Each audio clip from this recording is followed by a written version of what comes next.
Свежие грибы круглый год. Жители Якутска несколько лет выращивают грибы вешенки. В планах обеспечить весь город продуктом. Как работает первая грибная ферма в Якутске и что еще производят на ней, узнавала Саргалана Захарова. Тихая охота не в лесу, а на втором этаже обычного гаража. Альберт Ефремов – фермер с образованием физика и 4-летним опытом выращивания грибов.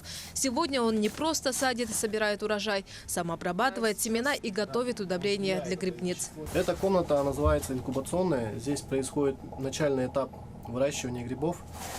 Здесь именно происходит колонизация субстрата и цели вешенки. На языке обывателя проращивание семян будущих грибов. Через 2 недели на мешках появятся первые зачатки вешенок. Потом вот эти блоки, они должны уже перейти в другую комнату плодоношения, где включается климатическая установка, то есть это влажность, вентиляция, и уже начинают расти грибы.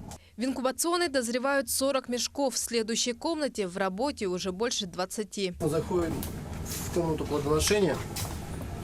Здесь происходит непосредственно уже выгонка плодовых тел грибов.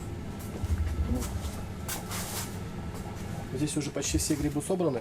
В комнате прохладно, всего 16 градусов. Работают увлажнители воздуха. Все для того, чтобы грибы не высыхали и имели достаточно влаги для роста. Эти кули называются грибные блоки. И один такой грибной блок может весить до 10 килограммов и давать порядка 2-3 килограммов грибного урожая.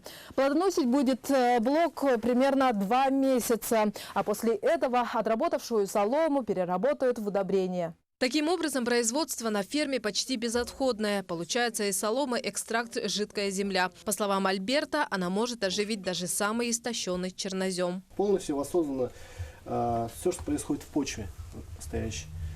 Здесь есть микроорганизмы и грибки, которые защищают растения, его корни и верхние части от бактериальных и грибковых заболеваний. Производство там же, в гараже, на 1-м этаже. Технику приготовления, аппараты и котлы предприниматель сделал своими руками. Что-то подсмотрел в интернете, что-то подсказали местные агрономы. В результате полноценный цех с возможностями производить недорогое, но качественное удобрение. Но до того, как фермер стал профессионалом в грибных делах, пришлось не раз столкнуться с трудностями. Мы не знали, где приобрести можно солому или сено. Вот, поэтому косили камыш возле Сатала, вот здесь, на ближайшем озере, и на нем садили. Урожайность была низкая, было очень много брака. Со временем дело пошло на лад. И сейчас сразу несколько наименований продукции можно увидеть на прилавках магазинов.